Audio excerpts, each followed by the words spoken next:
নমস্কার, আমি আজকে একটা আবৃত্তি বলবো।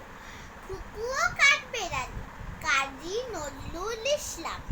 কাঠবেড়ালি, কাঠবেড়ালি, পেয়ারা তুমি খাও, গুড় মুড়ি খাও, দুধ ভাত খাও, বাতাবি লেবু নাও, বেড়াল বাচ্চা কুকুর ছানা দাও।